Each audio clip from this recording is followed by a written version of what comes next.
Hello friends, பாண்டியனையும் கோமதியையும் பார்க்குறதுக்கு ரொம்பவே பாவமாக இருக்குது அப்படின்னு நினைக்கிறவங்க நம்ம வீடியோக்கு லைக் பண்ணிக்கோங்க. ஆமாம் ஃப்ரெண்ட்ஸ், அவங்க 2 பேருமே பார்த்திங்கன்னா அரசி மேலே ரொம்பவே நம்பிக்கை வச்சுருந்தாங்க. என்னதான் வந்துட்டு நம்ம கோமதி ஒரு சில விஷயங்களில் அரசியை கண்டிப்பாக நடத்துகிற மாதிரியும் கொஞ்சம் சந்தேகப்படுற மாதிரியும் இருந்தாலும் அவங்களுக்கு நம்பிக்கை இருந்தது. தன்னுடைய பொண்ணு இந்த மாதிரி லவ்வெல்லாம் என்றைக்குமே பண்ணிட்டு வந்துட மாட்டா அப்படின்ற நம்பிக்கை கோமதியுடைய மனசில் இருந்தது. ஸோ அந்த நம்பிக்கையை இன்றைக்கி நம்ம அரசி உடைச்சிட்டாங்க அப்படின்னு தான் சொல்லி ஆகணும். நம்ம சரவணனுக்கு இந்த உண்மைகள் தெரிஞ்சது தான் அரசிக்கு இப்போ மிகப்பெரிய பிரச்சனையாக பார்க்கப்படுது. ஏன்னா இப்போ இந்த இடத்துல கதிரோ செந்திலோ இருந்திருந்தா அவங்க இந்த அளவுக்கு ரியாக்ட் பண்ணாமல் கொஞ்சம் பொறுமையாக என்ன நடந்தது, எதுக்காக நீ இப்படி பண்ண அப்படின்னு சொல்லி கூட கேட்டிருப்பாங்க. பட் சரவணன் எதுவுமே கேட்கல. ஏன் அப்படின்னு பார்த்திங்கன்னா, அவர் தன்னுடைய ஒய்ஃபுக்காகவே தன்னுடைய அப்பாவை எதிர்த்து பேசவே மாட்டார். அவருக்கு எது கரெக்டோ எது நியாயமோ அதை மட்டும்தான் என்ன பண்ணுவார். ஸோ அதனாலேயே அவர் தான் முழுக்க ஒரு அப்பா பிள்ளையாக தான் பார்க்கப்படுறாரு. இப்படி தான் சரவணனுடைய கேரக்டர் ஆரம்பத்துலேருந்தே. ஸோ அதனால் இன்றைக்கி அதுதான் இவங்களுக்கு பிரச்சனையாயிருக்கு. அவர் பார்த்த உடனே வீட்டுக்கு டைரெக்டாக கூட்டிகிட்டு வந்துட்டார். ஸோ இன்றைக்கி எபிசோடில் நடந்த முக்கியமான விஷயங்கள் என்னென்ன அப்படின்னு சொல்லி இந்த வீடியோவில் பார்க்கலாம். இன்றைக்கி எபிசோட் ஸ்டார்டிங்கில் யாரை காமிக்கிறாங்க அப்படின்னு சொல்லி பார்த்திங்கன்னா, வீடு தான். வீட்டில் காமிக்கும் போது பாண்டியன் வீட்டுக்கு வர்றாரு. எல்லோரும் உட்காந்து ஜாலியாக பேசிகிட்டு இருக்காங்க. பழனியும் கோமதி அப்புறம் ராஜி இவங்க எல்லோரும் உட்காந்து நல்லா பேசி விளையாண்டுக்கிட்டு இருக்காங்க. அந்த டைமில் கரெக்டாக பாண்டியன் உள்ளே வர்றாரு. பாண்டியன் உள்ளே வந்தோடனே இவங்களுக்கு என்னடா இது திடீர்னு இவர் வந்திருக்காரே வேலை டைமில் அப்படின்னு சொல்லிட்டு, என்னங்க அதுக்குள்ளே வேலை முடிஞ்சிடுச்சா, கடையை மூடிட்டிங்களா அப்படின்ற மாதிரி கேட்குறாங்க. இல்லை கோமதி, இன்னும் கடையெல்லாம் மூடலை அப்படின்னு சொல்கிறாரு. சொல்லிவிட்டு அப்புறம் நார்மலாகவே பேசுகிறாரு. இன்றைக்கி கடையில் ஒரு விஷயம் நடந்துச்சு. நான் கடையில் இருக்கும்போது இந்த உண்மையா அக்கா இருக்காங்கள்ல, அவங்க இந்த மாமா கடைக்கு வந்திருந்தார். அவர்கிட்ட பேசிக்கிட்டு இருக்கும்போது சரவணன் ஃபோன் பண்ணி உடனே வீட்டுக்கு வாங்க அப்படின்னு சொன்னான். அதுக்காக தான் வந்தோம், என்னையும் சேர்ந்துட்டு உடனே கிளம்பி வர சொன்னான் அப்படின்ற மாதிரி சொன்னோடனே, எதுக்கு அவன் திடீர்னு வர சொல்லியிருக்கான், என்ன பிரச்சனையாக இருக்கும் அப்படின்னு சொல்லிட்டு கோமதியும் ஒரு கணம் யோசிக்க ஆரம்பிச்சிட்டாங்க. ஸோ எல்லாரையுமே பார்த்துட்டு சரவணன் எங்கே, அவன் இன்னும் வரலையா அப்படின்ற மாதிரி கேட்குறாரு. அவன் இன்னும் வரலையே அப்படின்னு சொல்லிட்டு கோமதியும் சொல்கிறாங்க. ஸோ இப்போ அவர் வந்ததுக்கப்புறம் தான் பேச முடியும் அப்படின்றது தெரிஞ்சு போச்சு. ஸோ இப்போது பாண்டியன் யோசிக்கிறாரு, எதற்காக சரவணன் திடுதுப்புன்னு ஃபோன் போட்டு வர சொல்லணும். அவன் எப்போவுமே அப்படி பண்ணுற ஆள் கிடையாதே. அவன் எப்போவுமே ஏதாவது சொல்லணுன்னா அவன் கடைக்கு வருவான், இல்லைன்னா நான் எப்போ ஃப்ரீயாக இருக்கணும் அப்போ என்கிட்ட பேசுவான். ஆனால் இப்போ இது அவனுக்கு புது பழக்கமாக இருக்கே, என்னவா இருக்கும், எதுவும் பிரச்சனையாக இருக்குமோ அப்படின்னு சொல்லிட்டு அவரே என்ன பண்ணுறாரு, ஒரு நிமிஷம் யோசிச்சுக்கிட்டு தான் இருக்கிறாரு. இப்போது சரவணன் எங்கே போயிருக்கான்னு உனக்கு தெரியுமா அப்படின்ற மாதிரி பாண்டியன் கேட்குறாரு. இல்லைங்க எனக்கு தெரியாது, அவன் கடையில் தான் இருப்பான் அப்படின்ற மாதிரி கோமதியும் சொல்கிறாங்க. இப்போ அவன் எங்கே இருக்கான், என்ன பண்ணிக்கிட்டு இருக்கான் ஒன்றுமே தெரியாமல் எல்லாரையும் வர சொல்லிவிட்டு இப்போ அவன் எங்கே போயிருக்கான்னு தெரிலையே அப்படின்ற மாதிரி சொல்கிறாங்க. அடுத்து கரெக்டாக கதிர் வந்துடுறாரு. கதிர் வந்தோடனே, என்னடா நீயும் இந்நேரம் வேலை தானேடா பார்த்துட்ருப்ப, நீ என்ன இன்றைக்கி இப்போவே வந்துட்ட அப்படின்ற மாதிரி கேட்குறாங்க. இல்லை சரவணன் தான் கால் பண்ணி வர சொல்லுச்சு அப்படின்ற மாதிரி சொல்கிறாங்க. என்னடா இது இவனையும் வர சொல்லியிருக்கான் அப்படின்னு சொல்லிட்டு இருக்கும்போதே தங்கமயில் வந்துடுறாங்க. என்னம்மா நீ உனக்கு வேலை முடிஞ்சிருச்சா, அவன் எங்கே அப்படின்ற மாதிரி கேட்கும்போது, இல்லை நான் பஸ் ஸ்டாப்பில் நின்னேன், அவருக்கு ஃபோன் பண்ணேன், அவர் ஃபோனை எடுக்கவே இல்லை, அதனால் பஸ் பிடிச்சி நானே வந்துட்டேன் அப்படின்ற மாதிரி தங்கமயில் சொல்லிடுறாங்க. ஸோ இப்போ பாண்டியனுக்கு இன்னும் சந்தேகம் அதிகமாகுது. இந்த பிள்ளையே இவன் கூப்பிட போல, அப்போ இவன் என்ன தான் பண்ணிக்கிட்டு இருக்கான், இவன் என்ன பண்ணுறான்னு நம்ம தெரிஞ்சுக்கணுமே அப்படின்னு சொல்லிட்டு பாண்டியன் என்ன பண்ணுறாரு, அவனுக்கு வேணால் ஃபோன் போடுவோண்டா அப்படின்ற மாதிரி சொல்லிக்கிட்டு இருக்காரு. அவனை இன்னும் காணும் அப்படின்னு சொல்லிக்கிட்டு இருக்கும்போதே அரசி எங்கே போனா அப்படின்னு சொல்லிட்டு பாண்டியன் கேட்குறாரு. உங்கள் பொண்ணு அதான் காலையிலே காலேஜுக்கு போனால இன்னும் வரல, அப்போ தான் 4:30 மணி வாக்கில் ஃபோன் பண்ணேன், நான் இன்றைக்கி வர்றதுக்கு 6 மணி ஆகும், ஸ்பெஷல் கிளாஸ் இருக்குதுன்னு சொன்னான், அவ்வளோதான், அதுக்கப்புறம் இன்னும் ஃபோனும் போடலை, ஆளையும் காணும் அப்படின்ற மாதிரி சொல்கிறாங்க.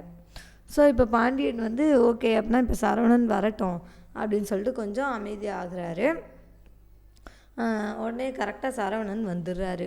சரவணன் வாசலில் வண்டியை நிப்பாட்டுறாரு. அவர் வரும்போது ஃபுல்லாக கெஞ்சிக்கிட்டே வர்றாரு.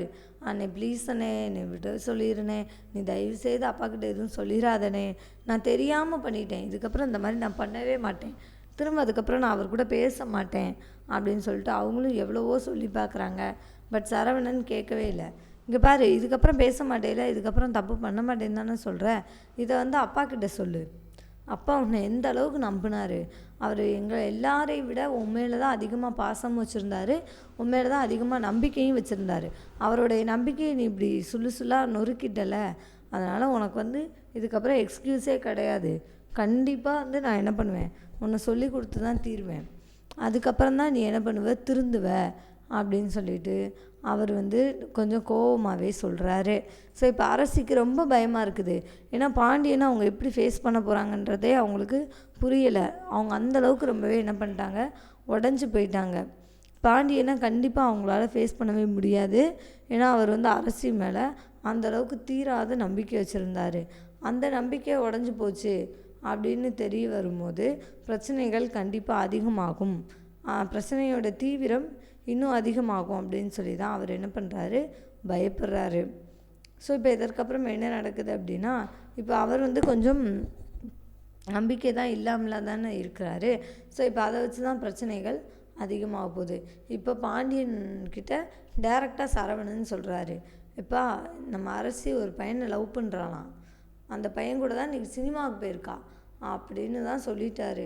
முதல்ல வெறும் சினிமாவுக்கு போகிறான்னு சொன்ன உடனே, ஃப்ரெண்ட்ஸோடு போகணுன்னா நீ எங்ககிட்ட கேட்டிருக்கலாம்ல, நாங்களே உன்னை விட்டுருப்போம்ல அப்படின்ற மாதிரி ஒவ்வொரு ஆளும் சொல்கிறாங்க.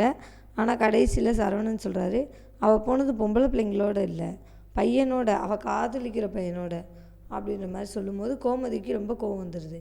ஏய் என்னடி நீ ஏன் காதல்லாம் பண்ணுறியா, அதான்டி நீ ஃபோனு கையுமா சுற்றும் போதே எனக்கு தெரியும்டி, என்னடி நினச்சிக்கிட்டு இருக்க உன் மனசில் அப்படின்னு சொல்லிட்டு கோமதி ரொம்பவே கோவப்படுறாங்க. பாண்டியன் ஆடி போயிட்டார். அவரால் இதை தாங்கிக்கவே முடியல. ஏன்னா இதெல்லாம் வந்து அவருக்கு ஒரு மிகப்பெரிய ஏமாற்றம். தன்னுடைய பொண்ணு மேலே அவர் அந்த அளவுக்கு நம்பிக்கையும் பாசமும் வச்சுருந்தார். ஸோ அந்த நம்பிக்கையை பாசத்தை அவர் காப்பாற்றலை அப்படின்னு சொல்லிட்டு அவங்களுக்கு அவர் மேலே வந்து பயங்கரமான கோபம். ஸோ இப்போ பாண்டியன் வந்து ரொம்பவே இடிஞ்சு போய் மூலையில் உட்காந்துட்டாரு. கோமதியும் ரொம்ப கண்ணீர் விட்டு அழுகுறாங்க. அரசியை போய் அடின்னு அடிக்கிறாங்க. ஏய் என்னடி நீ இப்படி என் தலையில் ஒரு மிகப்பெரிய இடி இறக்கிட்ட, நான் என்னடி பண்ணட்டும் உனக்கு வாழ்க்கையில், நான் நீ நல்லா இருக்கணும்னு தானே நினச்சேன், இப்படி நாசமாக போகிறதுக்கான வழியை நீயே தேடிக்கிற அப்படின்னு சொல்லிட்டு அவங்க வந்து ரொம்பவே திட்டுறாங்க, சத்தம் போடுறாங்க. ஸோ அதை வந்து இவர் வந்து என்ன பண்ணல, காது கொடுத்து கேட்கவே இல்லை. இவர் வந்து ரொம்பவே ரிலாக்ஸாக இருக்கிறாரு. அதாவது நம்ம அரசி வந்து அவங்கக்கிட்ட கெஞ்ச மட்டும் செய்கிறாங்க, அப்பா ப்ளீஸ்ப்பா, அப்பா என்னை மன்னிச்சிருங்கப்பான்னு தான் சொல்கிறாங்களே தவிர மற்றபடி அவங்க வந்து ஒரு தெளிவான ஒரு பதிலோ தெளிவான ஒரு மனநிலையிலோ இல்லை அப்படின்ற மாதிரி தான் தெரியுது. ஸோ இதற்கப்புறம் என்ன நடக்க போகுது அப்படின்னு சொல்லி பார்த்திங்கன்னா, ஒரு பிரச்சனையும் வராது அப்படின்றது தான் நம்மளுடைய எண்ணம். ஏன்னா உங்களுக்கு ஸோ இப்போ பாண்டியன் என்ன ரியாக்ட் பண்ண போகிறாரு அப்படின்றத நோக்கி தான் கதை நகர்ந்துக்கிட்டு இருக்குது.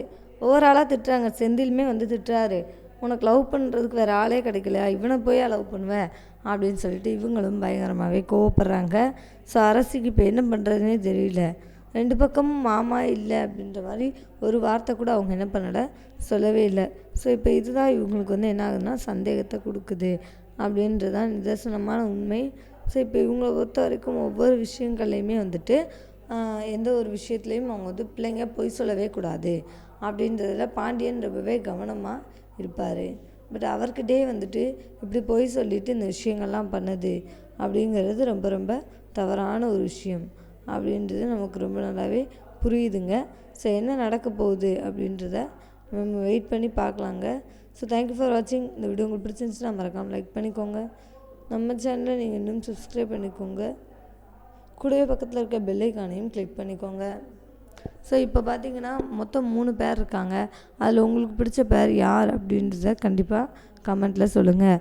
ஸோ இப்போ இவங்களுக்கு ரவி அண்ட் ஸ்ருதி இவங்க 2 பேருக்கும் இடையில ஸோ இன்றைக்கி வந்திருக்கிறது யார் அப்படின்னா, எப்பவும் வழக்கம் போல் ஆள் தான் நம்ம ஐஸ்வர்யாவும் அண்ட் அவங்களுடைய அம்மாவும். ஸோ இப்போ கதிர் வந்து ரொம்ப ரொம்ப பாவம் அப்படின்றதெல்லாம் மாற்றுக்கிறதே இல்லை. கதிரை நினச்சி ராஜியும் என்ன பண்ணுறாங்க, ரொம்பவே ஃபீல் பண்ணிக்கிட்டு தான் இருக்காங்க ஒரு பக்கம்.